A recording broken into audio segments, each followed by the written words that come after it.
Time. We're going to look at the concept of time. And, it's one thing we seem to run out of. We don't have enough of. Many times you hear people say, I don't have enough time.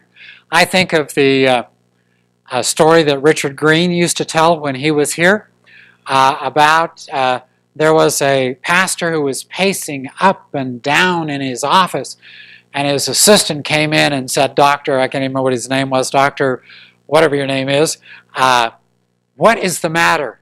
And he said, I am in a hurry, and I'm afraid God is not. Most of us, we get in a hurry, and we get behind time. Have you ever noticed how much this controls our life? That thing, our watch, I know many people, when they retire, they quit wearing them because they're tired of being controlled by time. And even that, you can't get by it. Because if you take your car in, there's usually an appointment. The doctor expects you to be on time. Says if you're not, that they'll charge you anyway. And if he's late, too bad. But, it's for us, we're driven by time. It is so cotton-picking important to us. Yeah, I thought, can you imagine living back before we had standardized time? But by the way, does anybody know why time got standardized? Okay, the railroads. Prior to that, everybody had their own time, their own town. So the railroad sometimes would leave and arrive at the next town before it left the previous town. So they standardized the times and put in time zones and all of that kind of stuff. And of course, somebody just recently decided that, oh yeah, well, we think we're going to be 30 minutes different than everybody else. And so North Korea decided to go to a different time zone on their own so that they wouldn't have to be on the same time zone as everybody around them. Because we'll show them. But time drives our lives. And I got to thinking about time because of this verse that we're going to look at. And usually the verse gets quoted, but only half quoted. Okay? And so we've been looking at the life of Peter. And now we're to 2 Peter chapter 3. And we go to verse 8. And Peter talking there says, but do not let this one fact escape your notice, beloved, that with the Lord 1 day is like 1,000 years, and 1,000 years like 1 day. Now most of us, we do the first part. 1 day with the Lord is like 1,000 years. And we stop to think about it, and one guy said, this is what eternity is like. It's like there's a bird at the equator, and once a year it flies to the North Pole where there is a 1 mile square block piece of granite. And it goes up there and it wipes its beak on it one time and flies back. When that 1 mile square block of granite gets ground down to nothing, that will be the first day of eternity. Okay? That's why we usually think of it, because we think of eternity in the sense of time. Because we're locked in time. But we need to understand the second half of this verse says, but 1,000 years with the Lord is like 1 day. So what is he saying? What he's saying is time is irrelevant to God. And that is hard for us to grasp, because time for us is extremely relevant. We're driven by time. We have to get to work at a certain time. We have to take our breaks at a certain time. We have lunch at a certain time. I remember doing a wedding over at Wally's Hot Springs. The gal was from Samoa. 45 minutes after the wedding was supposed to start, she showed up. Not dressed. Okay? Time just didn't mean a whole lot to her. But I tell you what, time still means a lot to us, whether we realize it or not. Because we're all bound in time. There's no other way around it. All of us, we have time. And if I were to ask you, so what is time?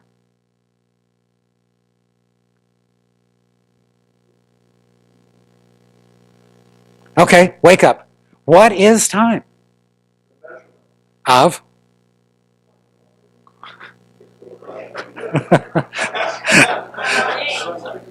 Wow, see, we have to come up, and it is a measurement of time, of movement through space, is the way a physicist just defines that, okay?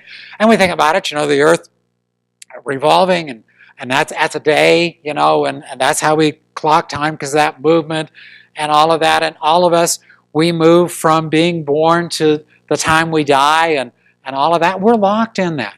It's like when people talk about there's another dimension, a fourth dimension, and you say, okay, what is that dimension? They say, well, time. And you say, explain that, and they go, well, and they get some theoretical whatever. But we're locked in time, we're locked in 3 dimensions. And so for us to imagine anything in 4 dimensions or outside of time has all been impossible for us to understand. But we need to understand that if it is movement if it's a movement through space, okay, and God created movement and God created space, that means God created time, okay, which means God is outside of time, and that blows our little mind. It's like trying to understand infinity, okay? Does the universe go on for infinity or does it stop? You see, if we imagine it goes on for infinity, we can't imagine that. But if it stops, our brain immediately says, yeah, but what's on the other side of it? So no matter what, we can't imagine the immensity of the whole thing. And like that with time, where it says that God, one day with Him is like 1,000 years, and 1,000 years is like one day. Meaning time's irrelevant to God. And what this is talking about is we worry about when Jesus is coming back. And God's sitting up there going, doesn't make any difference. I got it. Got you covered. Don't worry, I'll do it. It's irrelevant. And I got to thinking about time to God. How does God view time? And how do we view time? Okay, so we're going to look at the first one. And this is the reason we sang a bunch of the songs. Thank you, Charlotte, for doing that. The first thing we're going to look at is Timothy. And Paul is writing to Timothy, and he says this great statement. I was going to play, there's a song actually back there. I was going to play it and decided not to this morning, which is taken off of this. And there's also one in the hymnal, hymn number 319, in case you just want to go look it up. But it says, now to the King eternal, immortal, invisible, the only God, be honor and glory forever and ever. Amen. Okay? So he says, now, to the King eternal. This guy is always king. Always. He is eternal. Well, can you imagine that? We go 8 years and complain about a president. And then we get rid of him. And then we complain about that president for 8 years. And then we get rid of him. But God is eternal. And He is eternally king. He is always, always, always on the throne. He is king today. He will be king tomorrow. He's been king always. He is the King eternal. Then He's immortal, meaning you can't kill Him. He is always alive. And we're going to look at that in 1 minute, just kind of in a slightly different perspective. But He's immortal.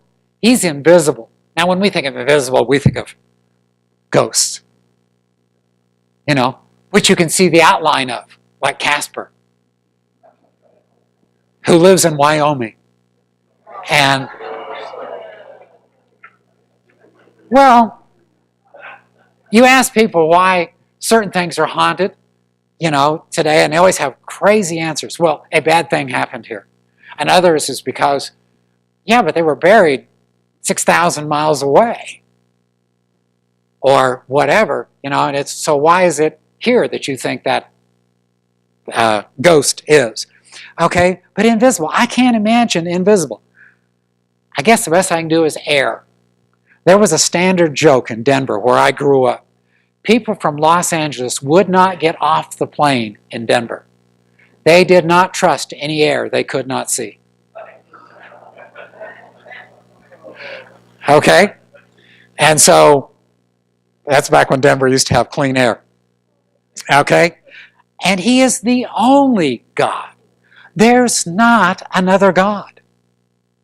Okay?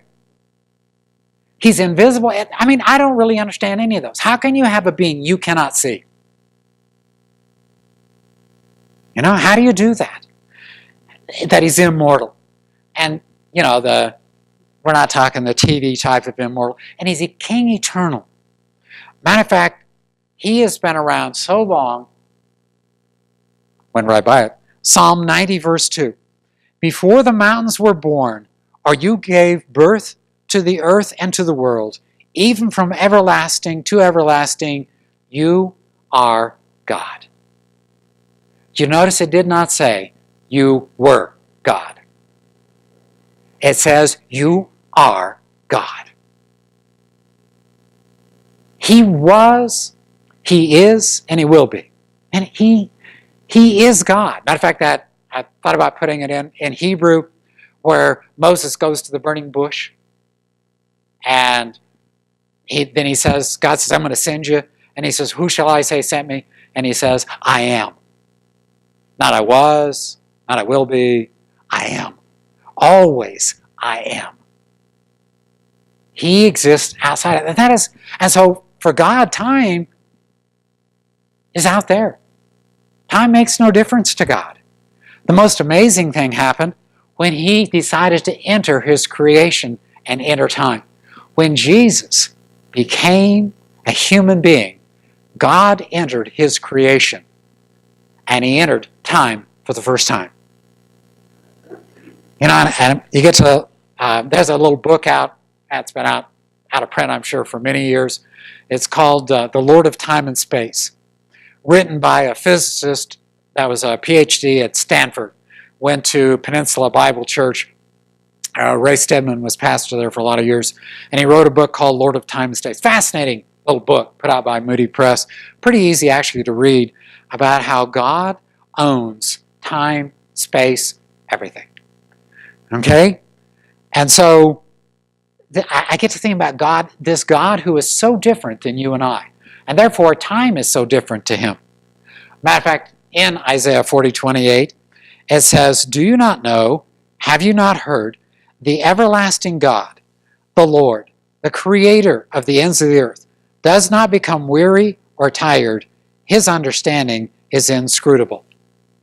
Or, you can't understand it. Okay? Man, you can't search it out. It says there that God, before the mountains were formed, I go out and I look out there and I think, wow, look at this mountain. I wonder what Ed thought when he watched it come up and all of those things, just,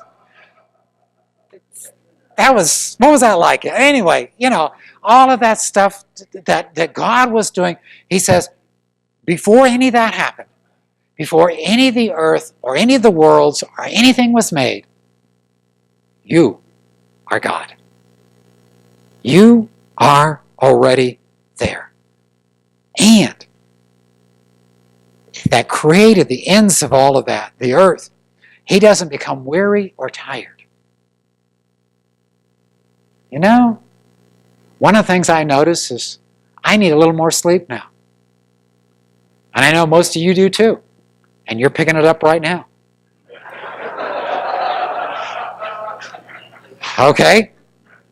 And so, what happens is I was thinking back, and I think I was, 20, 21 years old or something, in the Navy, and this was our pattern in the Azores. This is the work pattern that we went through. We worked 22 hours. Had an hour off for lunch, an hour off for dinner. worked 22 hours, went back and crashed for 6 to 8 hours, came back and worked either an 8 or a 12-hour day, and then went back and crashed, and then did a 16-hour day, 8 hours off, then did another 16 hours, 8 hours off, then went back to 22 hours and just did that pattern all over again. Are you kidding me? Stay awake for 22 hours now? If Frankie and I started, I go home after Sunday morning service and I watch a football game like most men watch a football game. And then, when Frankie comes to change the channel, I say, I'm watching that. Right? Isn't that the way it goes? Okay, we become weary, can you imagine never sleeping because night and day for you don't exist? And that's God. What an incredible God. And the understanding of that is beyond our comprehension. Matter of fact, it leads to the verse that we quote, but don't really stop to think about what it means. And it's this one, Hebrews 13:8. Jesus Christ is the same yesterday and today and forever, because he is outside of time at this stage. He was outside of time when he started. And that means he is the same. Us, we get older. We're not the same. People come up to me and say, man, you haven't changed a bit.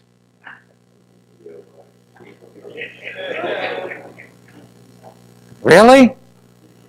We all change, you know?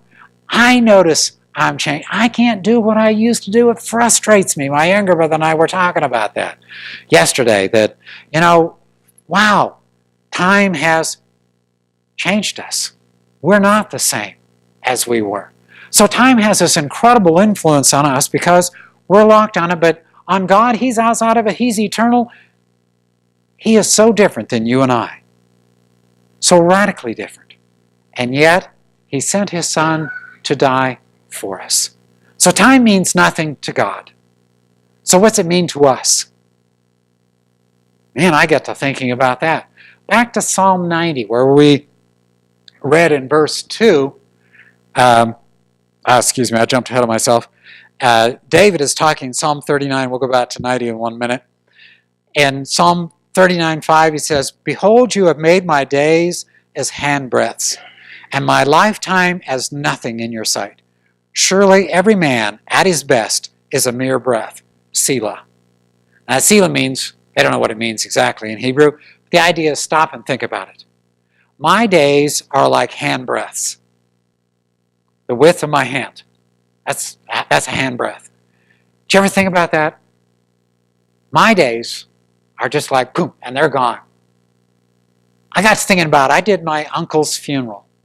He lived 99 years and 8 months. 4 months short of 100 years. When I did his funeral back in Kansas, I remember I was in my probably late 30s to early 40s. 100 years. That was like forever. I can't imagine living that long.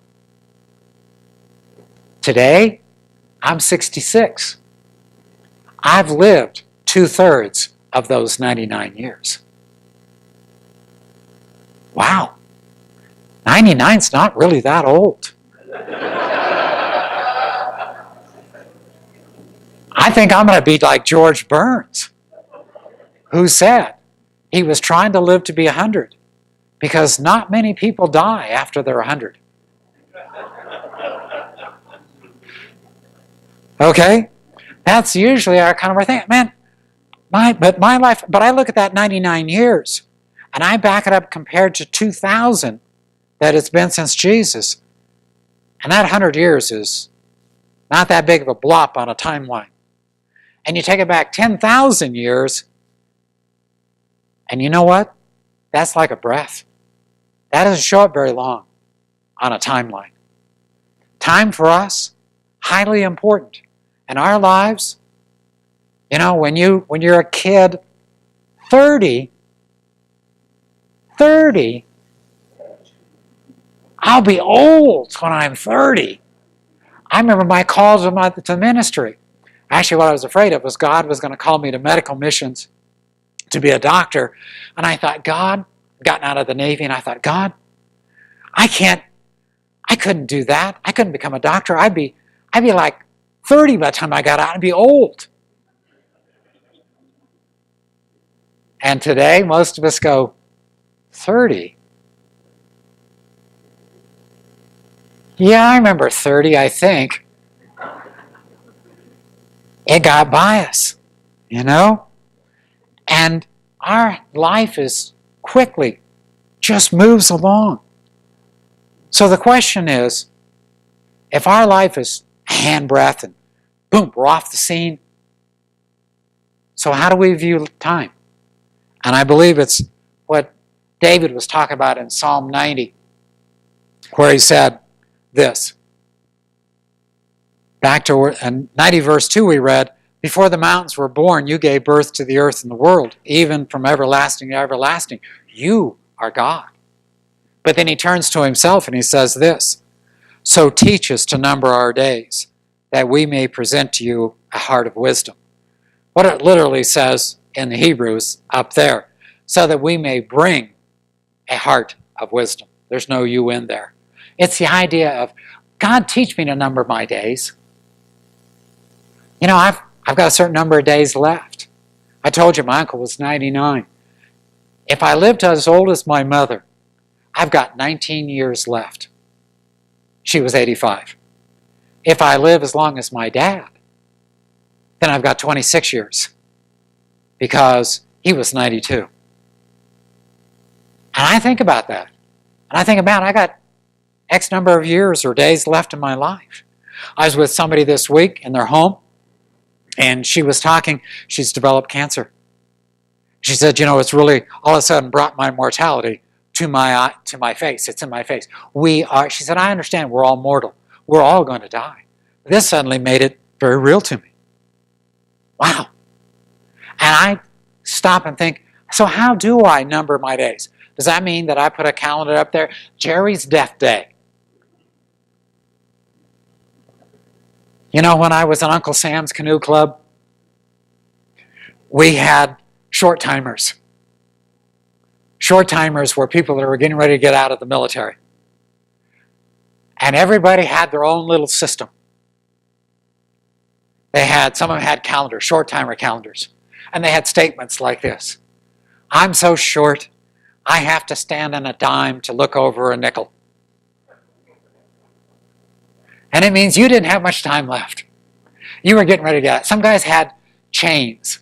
And those little ball chains, and they would cut off one of those balls for every day that they had left in the military. Other guys had candles, and they would burn them down. Another day gone. I'm getting shorter and shorter. You probably can't even see me, I'm so short. And that means that you're getting ready to get out. All right? And so those were all those little things. What would you do if God said, okay, I'm giving all of you a short timer calendar? You know how many days you got left? He does. And we were what will we do with our time? Teach me to number my days. And I believe it's found this. It's in Colossians 4, verse 5.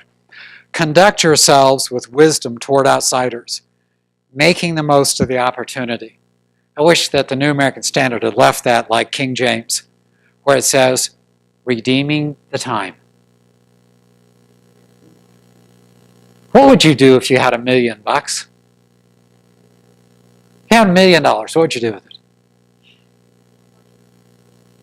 You know? Because remember, at the end, that $1 million is gone. You don't have it anymore. Now what would you spend it on? Or most of us are like that guy when they said, if you had all the money in the world, what would you do with it? He said, I'd pay my bills as far as it would go. Okay? But if you had a limited amount of money, how would you spend it? Well, hopefully, you'd be very careful with it and say, I'm going to spend it on something that really matters to me and that I need. And so I would spend it. That's what the picture is here. All of us have a certain amount of time left in our lives. And the only question is, so how are you going to spend it? Every one of us will spend the time that we have left. Now the only question is how. What would you use it for? What will you buy back? Because once the second is gone, you can never have it again. And we're all looking at time in our lives. My older brother, I talked to him yesterday. I got together with some couple of kids next door to us. Well, they were kids last time I saw them. They're our age.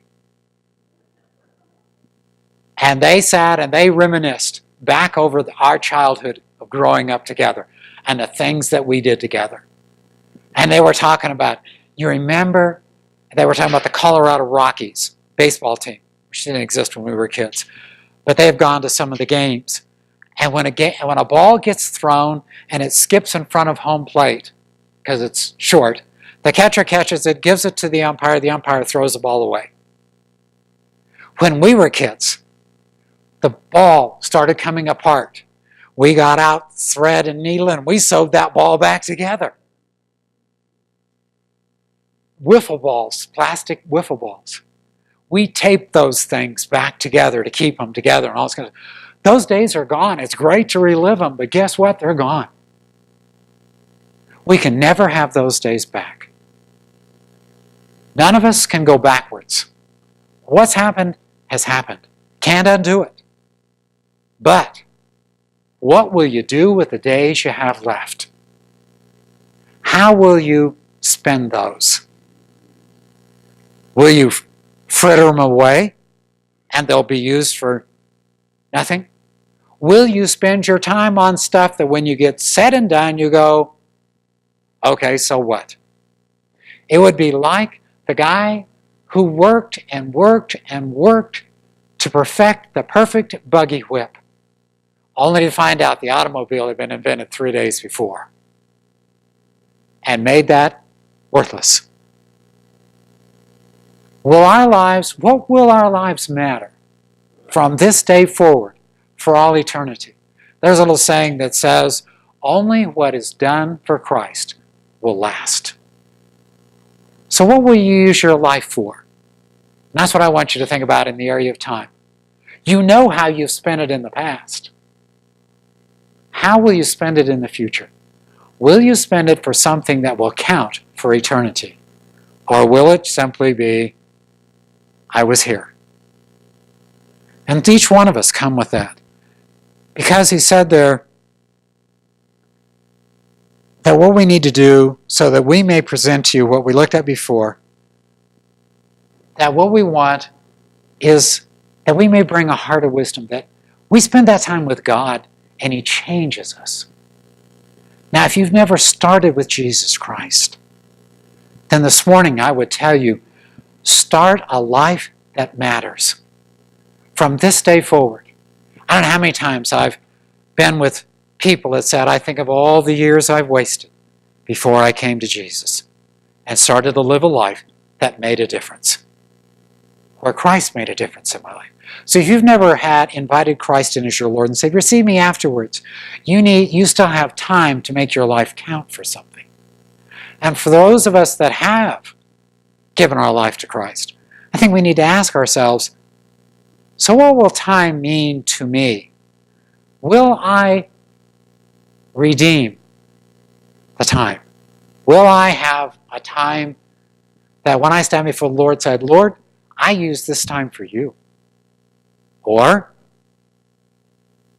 what? Okay? You know, they talk about redistribution of wealth.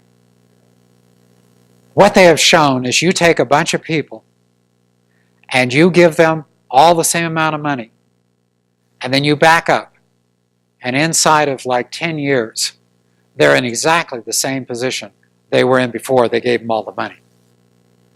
Because habits are what's inside of us until we decide to make an intentional change. We have to do the same thing with time. What will you do with time?